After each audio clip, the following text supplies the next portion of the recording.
Samajwadi party के एक बड़े नेता हैं जो रामचरितमानस को लेकर भी क्या कुछ कह रहे हैं, हमने सुना है।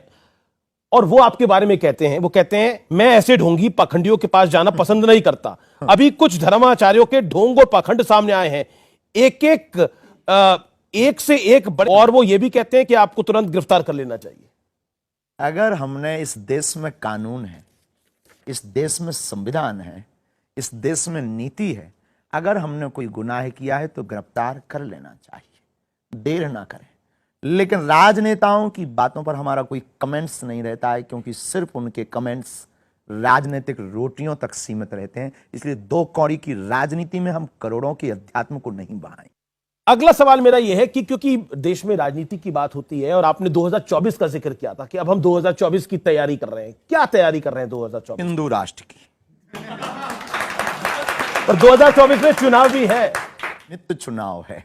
अच्छा एक बात बताइए, बागेश्वर धाम में आप रहते हैं धीरेन्द्र शास्त्री, आपको डर लगता है? किसी के बाप से नहीं। तो कभी डर नहीं लगता कि देखिए अब आपका डरे किसके बाप से? हमने ना तो किसी के बाप के बैल छोड़े हैं, ना किसी के मकान पर कब्जा किया, ना हमने जमीन छोड़ाई, ना किसी से दान लिया, तो किसके बाप से डरें?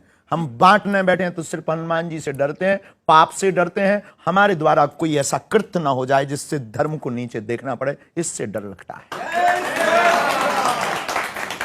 लेकिन एक विषय है जो कि बहुत महत्वपूर्ण है और यह विषय मेरे दिल के भी बड़ा करीब है और मैं इस पर सवाल आपसे पूछना चाहता हूं।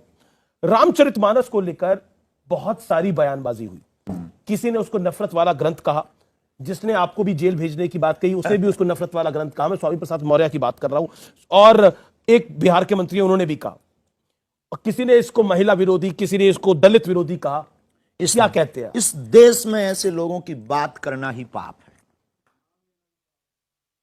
राम के देश में राम के विरोधी की बात करना सीधी सी बात है कि उसको बार बार प्रोड्यूस करना है और बार बार उसको आगे अप्रोच करना है। ऐसे व्यक्ति के बारे में ना तो सोचना चाहिए ना बात करनी चाहिए। हरिहर निंदा सुने जो काना, हो ही पाप गौ घात समाना। माता पिता भगवान शिव भगवान विष्णु की निंदा करने वाले व्यक्ति को सुनना और उसको देखना गो हत्या बराबर पाप है। आपने दावा किया था कि आपके खिलाफ विदेश से प्लानिंग हो रही है और आपके विरोधियों की संख्या देश के उस पार बढ़ती जा रही है। आप पाकिस्तानियों की भी हिट लिस्ट पे हैं। क्या आपको लगता है कि आपकी सुरक्षा अब होनी चाहिए? साधु संत के तुम रखवारे, असुर निकंदन राम।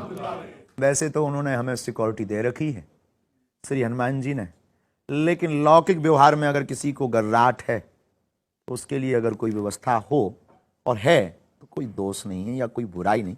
सबको डर, देखो इस देश में कल तक हम कथा कर रहे थे, दरबार लगा रहे थे, कभी बात नहीं उठी। जब से पुरजोर तरीके से कन्वर्जन को रोका तब से लोगों को जलन हुई, तब से नए नए प्लान, एक लॉबी आपके खिलाफ है पूरी। प्लांटेड लोगों का आना, प्लांटेड दरबार में चिल्लाना। अभी कुछ दिन पहले एक प्लांटेड व्यक्ति का पोल खोला दरबार में ही, वो 20 दरबार में चिल्ला पड़ा।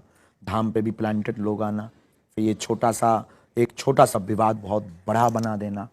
ये सिर्फ और सिर्फ बागेश्वर धाम के जो सेवक हैं जी, उनको गिराने का एक बहुत बड़ा षड्यंत्र चल रहा। क्योंकि जो करोड़ों रुपए धर्म परिवर्तन कराने में खर्च कर सकते हैं तो वो धीरेन्द्र कृष्ण के ऊपर क्यों नहीं कर सकते?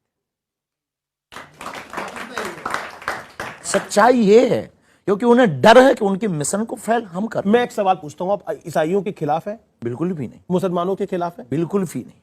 तो सारी घर वापसी तो वहीं से हो रही है। फिर वही बात, धर्म परिवर्तन वो कराएं राहुल गांधी जी की। क्या कहना चाहते हैं? No comments. No comments. राजनेता और राजनीति पर ये भी काफी आजकल धर्म के बारे में बात कर रहे हैं। स्वागत है।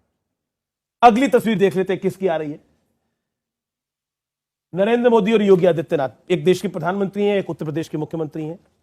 राजपीठ की इस देश की प्रमुख सत्ता पर जो बैठे हैं और राष्ट्र हित जो कर रहे हैं, उन सबको बागेश्वर पीठ से साधुवाद।